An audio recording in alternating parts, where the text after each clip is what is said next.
The memorial wall had 43 names on it. Pell counted them every morning. Not because he wanted to, because the wall was right beside the entrance to the containment wing, and every time he walked past it, his eyes found the names without asking permission.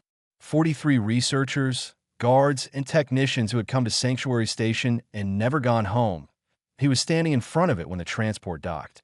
Sanctuary Station orbited a dead star on the edge of Union space. No planet nearby. No traffic. The kind of place the Galactic Union built when it needed to keep something dangerous very far away from everything else. The station itself was ugly on purpose, all thick walls and reinforced corridors and airlocks that took 30 seconds to cycle because they were built to hold pressure against something that could punch through standard bulkheads. Pell was 22 years old. He had been assigned as liaison to the incoming specialist, which mostly meant he was supposed to carry her bags and answer her questions and try not to embarrass the Union. His supervisor had given him one instruction before he left. Do not let the human go anywhere unsupervised. He had asked why. His supervisor had looked at him for a long moment and said, because the last time we left a human unsupervised on a restricted station, she rerouted the ventilation system to save a containment subject, and we didn't notice for 6 hours. Pell had written that down. The transport was a small civilian vessel, not military. That had surprised him. He had expected someone official. Someone with credentials on a lanyard and a datapad, and the kind of posture that came from years of institutional authority. The woman who stepped off the transport was wearing worn brown boots and carrying a canvas bag over one shoulder. She was shorter than Pell expected. Her hair was pulled back in a way that suggested she had done it quickly, without a mirror. She looked around the docking bay the way someone looks at a place they are trying to understand, not the way someone looks at a place they are trying to impress. Dara Webb. Pell said, "That's me." She looked at him. "You got coffee on this station? We have a cafeteria?" "Yes." "Good. Let's start there." Pell had prepared a briefing. 14 slides. He had spent 2 days on it. He had included photographs, incident reports, casualty summaries, and a timeline of every failed attempt to study the 3 containment subjects. He had highlighted the key figures in red, so she would understand the severity. She listened to all of it over a cup of coffee. She did not take notes. She did not ask him to slow down or go back. She just listened, and when he finished, she turned the datapad face down on the table. "Can I see them before I read the files?" she asked. Pell blinked. "The files contain critical background information on, I know. I'll read them after. I want to first look before I know what I'm supposed to think about them." He took her to the observation level above the containment wing. The corridor leading there was wide enough for cargo equipment. The walls lined with conduit and emergency lighting strips that gave everything a faint orange tint. The sound was different here. Quieter in a way that felt deliberate, like the station itself was holding its breath. There were 3 containment chambers. Each one was sealed with a different system, because the Union had learned early that one approach did not work for all 3 subjects. Each door had a status panel beside it. Each status panel was red. Dara walked slowly. She did not rush. She stopped at each observation window for a long time, and she looked, and she did not say anything. Pell stood a few steps behind her and tried to read her expression and could not. The 3rd window looked into Solek's chamber. The water was dark. Something moved in the deep of it, slow and enormous, and the lights on the status panel flickered briefly when it passed too close to the sensors. Dara watched for almost 3 minutes. Then she turned and walked back toward the entrance. Pell followed her. She stopped in front of the memorial wall. She looked at the names, all 43 of them, and she was quiet for a moment. She reached out and traced one of the names with her finger. Pell did not know whose name it was. He had never looked that closely. "How long have the 3 of them been here?" she asked. "Greth, 11 years. Mora, 11 years. Solek, 19. She was quiet again. "Nobody's ever gotten close to any of them," Pell said. He wasn't sure why he said it. She already knew. It was in the briefing. Maybe he just wanted her to understand that the wall wasn't abstract, that the names on it had been real people who had tried and failed at exactly the thing she was here to do. Dara looked at the wall for another moment. Then she picked up her canvas bag, settled it on her shoulder, and turned toward the containment wing. "Okay," she said quietly. "Let's go say hello." Pell stood very still for a second. Then he wrote that down too. The lights inside Greth's chamber were always low, not because the Union was being kind, because the researchers who had tried to study it at full brightness had come back wrong. One had spent 3 days convinced the walls were breathing. Another had stopped speaking for 2 weeks. The station's medical officer had recommended reduced lighting as a precaution, and the recommendation had stayed in place for 9 years because nobody wanted to test what happened if they changed it. Pell stood at the reinforced glass with Commander Rail and 2 guards and watched Dara Webb stand at the edge of the observation deck and look down into the chamber. Greth was moving. It always moved. 6 limbs, dark as the space between stars, each one touching the ground with a careful quiet that did not match its size. It had no eyes that anyone had ever identified. It seemed to see through other means. The researchers who had written about it, the ones who had stayed sane enough to write, described a feeling of being watched from the inside. "It's favoring the left side," Doris said. Rail looked at her. "What?" "The front 2 limbs on the left. Watch how it shifts weight before it turns." She pointed. "It's been doing it the whole time I've been watching. That's a compensation pattern. Something hurts." Rail was quiet for a moment. "That information is not in any of the incident reports." "I know, because everyone who came in here was too afraid to watch long enough." She said it without judgment, just as a fact. "Can you open the chamber door?" The silence that followed was the kind that had weight. "No," Rail said. "Okay." Dara sat down in the observer's chair. "I'll wait." Pell was not sure how long they stood there. Long enough that one of the guards shifted his footing twice, and the other one checked his sidearm without drawing it, just touched it to make sure it was still there. Rail sent a quiet message on his comm. A message came back. Pell's unit chimed. It was from Counselor Voss, senior Union diplomat, monitoring from a remote terminal on the upper level. The message was short: "Grant access. That is the purpose of our assignment." Rail read the same message on his own unit. He looked at it for a long moment. Then he pressed the release on the chamber door. It opened with a sound like an intake of breath. Dara stood up, rolled her shoulders once, and walked in. Greth stopped moving. The wave hit before she was 3 steps inside. Pell felt it from behind the glass. A cold pressure behind his eyes, a sudden certainty that something was wrong, that he should leave, that the station was going to fail, that everyone he had ever known was gone. He grabbed the wall. One of the guards dropped to one knee. Rail went pale and still. Inside the chamber, Dara stopped walking. She stood there. She breathed out slowly, the way someone breathes when they're choosing to be calm rather than feeling it. Her hands were loose at her sides. She did not run. She did not reach for anything. She just stayed there inside the wave and let it move through her and did not move. Greth tilted its body toward her. The pressure got worse. Dara took 1 step forward.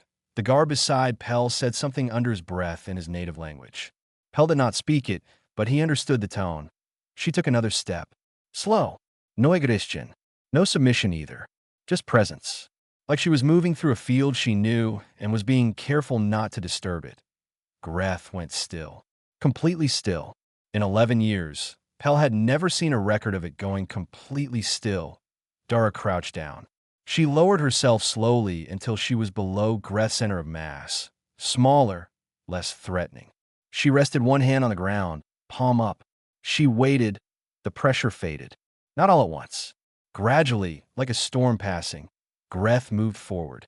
1 step, then another, the damaged left limbs dragging just slightly. It lowered its head, the way something lowers its head when it has decided to take a risk it does not fully understand. Its face touched her hand. Pell did not realize he had stopped breathing until Rail put a hand on the wall beside him to steady himself, and the sound of it made Pell flinch. Dara's other hand came up slowly and rested on the side of Greth's head. They stayed like that for a long time. When she finally stood and walked out, Greth followed her to the edge of the chamber and stopped. At the boundary, the low lights caught something in the way it stood there. Not threatening, not agitated. Watching her go, Pell looked at Rail. The commander's jaw was tight, and his eyes were doing something complicated. "Commander," Pell said carefully. "Don't," Rail said. Pell closed his mouth and wrote it all down instead. By the next morning, the story had reached every corridor on the station. Pell knew because people kept finding reasons to walk past him. A technician who had never spoken to him before asked him if it was true that the human had touched Greth. An engineer paused her work to watch Dara eat breakfast from across the cafeteria, and when Dara looked up and nodded, the engineer went back to her panel with the expression of someone who had just seen something she needed to think about for a while. Rail pulled Pell aside before the second day's work began. "She's not going near Mora without a full safety review," he said. "Counselor Voss has authorized. I know what Voss authorized." Rail's voice was flat. "I'm telling you what I'm requesting. A review. One day. That's all." Pell relayed the request. Voss granted it. Dara used the day to read files. She read every incident report connected to Mora. She read the behavioral logs, the chamber maintenance records, the medical reports for every crew member who had worked on Mora's containment detail. She sat in the small research office for 7 hours and read.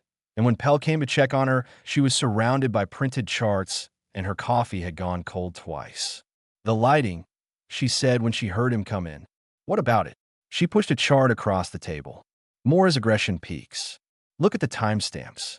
They're not random. They follow a 26-day cycle, and they always spike in the same lighting window. 1800 to 2200 hours, station time." Pell looked at the chart. He could see it, now that she said it. That was not flagged in any of the reports, because nobody looked at the timestamps long enough to see the pattern.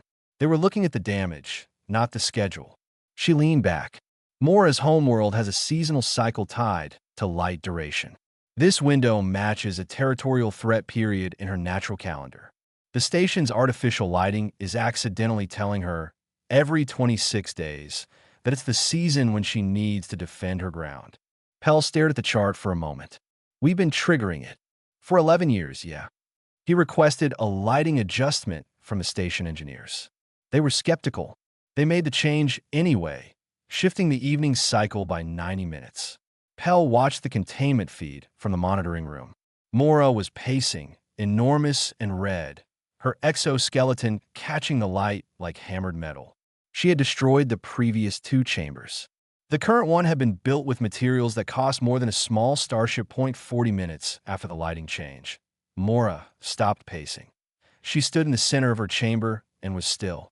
The crew monitoring the feed did not speak. One of them slowly turned to look at another, and neither of them said anything, and they both turned back to the screen. The next morning, Dara went to Mora's chamber. Rail did not try to stop her this time. He just stood at the observation window with his arms crossed and his expression locked and watched. Mora charged when the door opened. A full charge, head down, front limbs forward.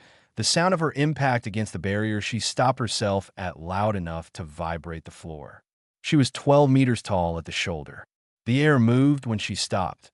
Dara sat down on the floor of the entrance corridor, cross-legged, just outside the threshold. Mora pulled back. Charged again, stopped again, shorter this time. Then she was still, watching. Dara did not move. She sat with her hands in her lap and watched Mora the way she had watched Greth, patiently, without demanding anything. A guard behind her shifted his weight. Dara held up one hand, a small gesture, "Don't move," and the guard went still. 20 minutes passed. Then 40.Rail left at the 1-hour mark. He came back 14 minutes later with coffee and stood there drinking it in silence. At the 2-hour mark, Mora walked forward. Not charging, walking. She covered the distance between herself and the doorway slowly, her mandibles relaxed, her enormous body moving with a kind of careful deliberateness. She stopped 3 meters from Dara. They looked at each other. Dara said something quiet.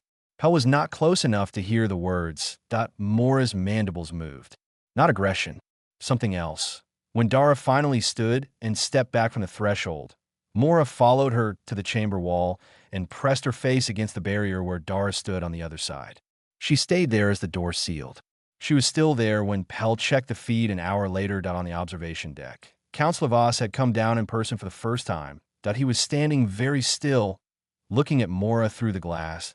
He did not say anything for a long time. Then he said quietly, to no one in particular, "What is she?" Nobody answered him. Pell wrote the question down anyway. The water in Solik's chamber was the color of deep space. Dark blue at the surface, black beneath it. The chamber was the largest on the station, a pressurized tank that took up the entire base of the outer ring, built 19 years ago when the Union first brought the Serpent in. The engineers had measured Solek at 41 meters on intake. They suspected it had grown since then. They had not been able to measure again. Point two researchers had gone into the water in 19 years. Both had survived. Neither had gone back. The electromagnetic pulse Solek generated did not discriminate. It shut down electronics, communications, powered suits, and in 2 documented cases, the enhanced neural implants of researchers who had been confident their shielding was sufficient. The medical notes on those cases were brief and careful in a way that meant the writer was being deliberately restrained. Rail submitted a formal written objection the night before. 3 pages. He delivered it to Pell in person and waited while Pell read it. Pell read it. He passed it to Dara. Dara read it, signed the acknowledgement line at the bottom, and handed it back. "Tell him thank you," she said. "He's right about everything in it. I just have to go anyway." Rail, when told, said nothing. He went to the dive bay and stood there in silence while the technicians helped Dara into the minimum kit she had requested. No powered suit, no comm unit, a pressure monitor, mechanical, no electronics, strapped to her wrist. A dive mask, a light with a mechanical filament that would survive the pulse. Nothing else. Point when the technician said, quietly, that she was going in without a retrieval line. Dara said a retrieval line would tell Solek something was pulling her back, and that would read as threat behavior. She needed to go in free. The technician looked at Rail. Rail looked at the wall. No one stopped her. The tank entrance was a wide-pressure hatch at water level. Dara stood at the edge and looked down. The water was still. Solek was somewhere below the surface. The monitoring equipment, set far enough from the tank to avoid pulse range, showed a faint thermal signature moving in slow circles in the deep part of the chamber. The entire station had found somewhere to watch. Every monitor that could pull the tank feed was pulled. Crew members stood in corridors around screens. Pell stood at the tank side window, which was thick enough to stop most things and rated to survive 1 EMP at close range, with Commander Rail on one side and Counselor Voss on the other. Nobody spoke. Dara went into the water without a sound. She swam down slowly. No rusing. Her mechanical light made a small yellow circle in the dark around her, and then the dark swallowed most of it, and there was just a faint glow moving deeper. The thermal monitor showed Solek rising. Pell watched the screen. The shape on it was enormous. It rose the way something rises when it has decided to rise, without hurry, without alarm, just a slow, ancient movement upward from the deep. The circles tightened as it oriented toward the light. The pulse hit at 12 meters. The tank side window went dark for 2 seconds as the monitoring equipment cut out. The mechanical light in the water flickered but held. When the electronics came back, the feed showed Dara motionless in the water, hanging still. Voss made a sound beside Pell. Rail's hand came up and pressed flat against the window glass. Dara started moving again. She moved slowly, her arms going out her sides. She turned, unhurried, and began to follow the shape of Solek's movement, not following it directly, matching it, moving in a wide parallel, turning when it turned, holding the same depth, staying outside the pulse radius. The pulse did not fire again. For 11 minutes, they moved together in the dark water. The ancient creature and the small human. Solek circling and Dara circling with it, keeping the same distance, the same rhythm, neither demanding anything of the other. Then Solek changed direction. It came toward her. The monitors showed the thermal mass moving directly at the light. Rail's hand on the glass went rigid. Someone in the corridor behind Pell made a sharp sound. Solek surfaced beside Dara. The head that broke the water was wider than she was tall, scaled in deep gray-green, one eye the size of a viewport regarding her from half a meter away. The water moved in a slow roll from the displacement of its body. 41 meters of ancient muscle, still in the water, watching her. Dara reached out her hand. She placed her palm flat against the side of Solek's head, just below the eye. The water was completely still. The station was completely still. Rail exhaled. It was the only sound. Solek did not move for a very long time. Then, Slowly, it lowered its head so that more of its weight rested against her hand, like it was leaning into something it had not felt before and was not sure it trusted, but was willing to try. Pell looked at the screen, then at Rail, then at Voss. Voss was staring at the water, and his expression had gone past surprise into something that looked like a man revising a belief he had held for a very long time. Nobody wrote anything down for a while. There were no words yet for what they had just seen. 3 days after Solek, Rail found Dara in the cafeteria at the end of the late shift. She was eating something from a container she had brought herself, reading from a battered physical notebook, her boots off and feet tucked under her on the seat the way people sit when they think no one is watching. The cafeteria was empty except for the two of them. Rail got a cup of water and sat across from her. She looked up, closed the notebook. They were quiet for a moment. "I lost someone to Greth," he said. 3 years ago. She was a containment specialist. One of the best I've worked with. She went in for a routine check and Greth projected at close range, and she hit her head falling. He paused. She didn't wake up. Dara was still. She did not offer him comfort right away. She just let the words be there. Then she said, "I'm sorry." She wasn't careless, Rail said. She was experienced and careful, and it didn't matter. "I know, so I need to understand." He looked at her directly. "What are you doing differently?" Dara was quiet for a moment, not thinking about whether to answer, more like deciding where to start. Greth projected at her because she was afraid, she said, not because she was careless. When most species go into that chamber, Greth reads the fear. And fear, to a psychic predator, looks like aggression, looks like a challenge. So it responds, "And you weren't afraid." "I was terrified." She said it plainly. "The wave hit me, and my whole body wanted to run. I felt it the same as everyone else." Rail frowned. "Then why didn't it affect you the same way?" "It did affect me. I just didn't let it make the decision." She picked up her fork, then set it down again. "Where I grew up, fear was just something that happened. You got scared. You breathed through it. You did the thing anyway. Not because you were brave, because the alternative was worse." Rail thought about that. "Montana," he said. He had read her file. "My grandmother had a working farm. Cattle, horses, a few things that weren't entirely domesticated. You learned early that animals read you before you move. If you walk in scared, they know. If you walk in calm, they give you a chance." She shrugged one shoulder. "Greth is just a much larger version of that. Greth has killed 17 people. I know. And a bull killed my neighbor's son when I was 12.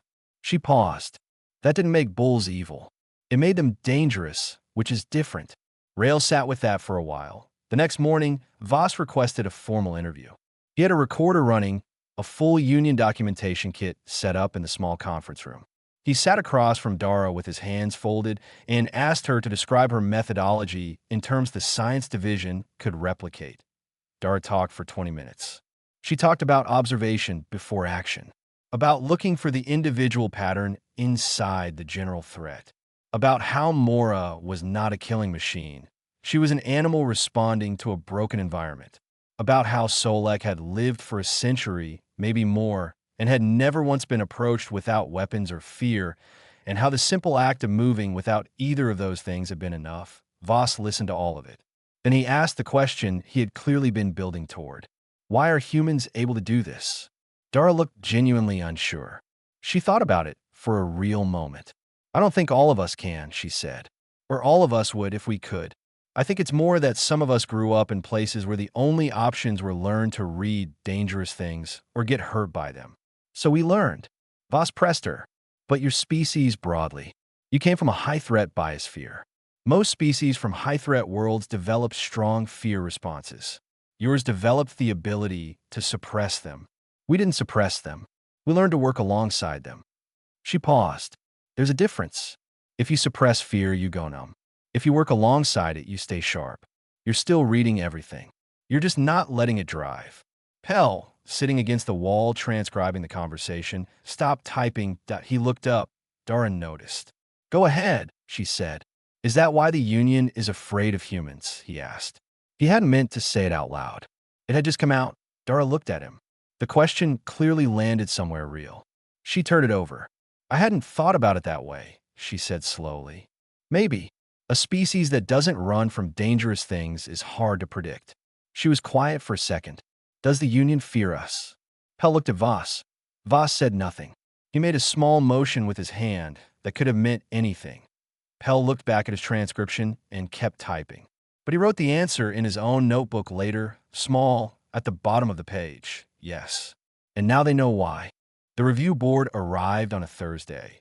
There were 5 of them, senior Union officials with the kind of credentials that made station crew stand up straighter when they walked past. They had come from the capital world with a mandate: assess the 3 containment subjects, review the feasibility of continued housing versus euthanasia, and submit a recommendation within 48 hours. The lead assessor was an elder Orin named Sarah, the oldest member of the board. She had reviewed 17 similar cases in her career.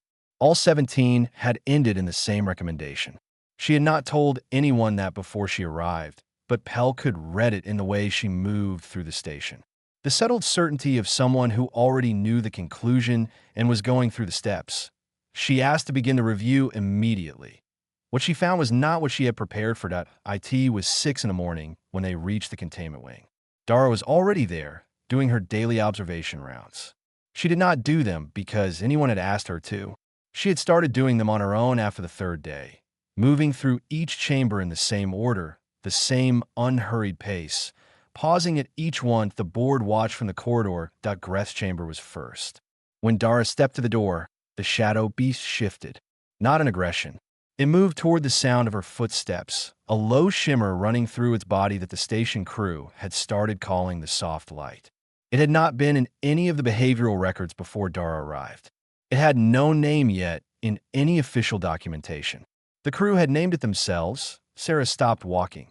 Dara moved on to Mora's chamber. The Crimson Titan was already at the wall.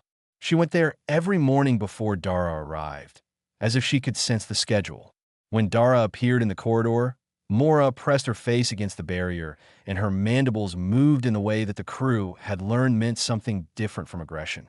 Pellet started documenting it as acknowledgement, but he was not sure if that was the right word. It might be bigger than that point. One of the board members said something quietly to another. Sarah made a sharp motion with one hand. They went quiet. The water chamber was last.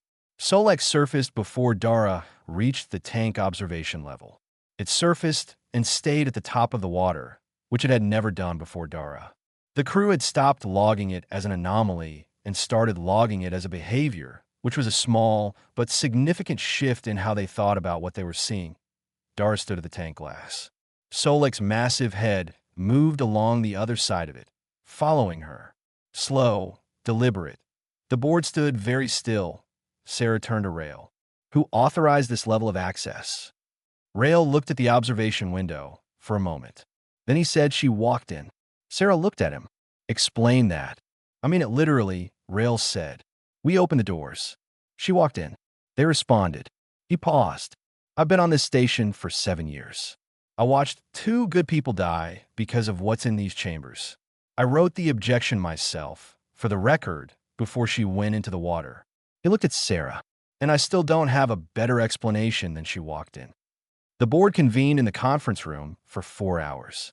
Pell was not in the room. He sat in the corridor outside and listened to the silences between the muffled voices and tried to read them.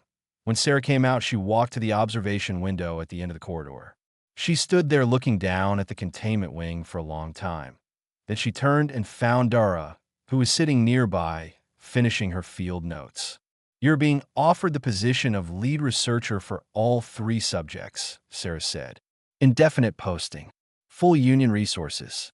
Dara looked up. What about the euthanasia recommendation? Withdrawn, Sarah said. Unanimously. Dara nodded. Okay. Sarah looked at her for a moment. Then she said, we will also be opening a separate inquiry into your species. She said it plainly, not as a threat, more like an admission. We have a classification system for every species in the Union. Predator grades, threat assessments, behavioral prediction models. We have no category that fits what we observed this morning. That sounds like a you problem, Dara said. Sarah blinked. Dara smiled slightly. I'll take the posting. That evening, Pell found a bench near Greth's chamber and sat down. He was not sure why. He had spent the whole day thinking and had not reached any conclusions, and sometimes the only thing left was to sit somewhere quiet. Dara came by an hour later with her notebook. She sat at the other end of the bench without asking, which he appreciated. They sat in comfortable silence for a while. Eventually, Pell said, "Were you ever afraid?" On any of the three. She did not answer right away. She looked at the chamber and was quiet long enough that he thought she might not answer at all. "Every time," she said, "the fear doesn't go away. It just stops being the loudest thing in the room." Inside the chamber, Greth moved to the wall closest to them. The soft light moved across its body. It stayed there. Pell looked at it, then at his notebook that he wrote. "The fear doesn't go away. It just stops being the loudest thing in the room." He underlined it. Then he closed the notebook, and the two of them sat there in the quiet, and none of the 43 names on the wall were added to that night.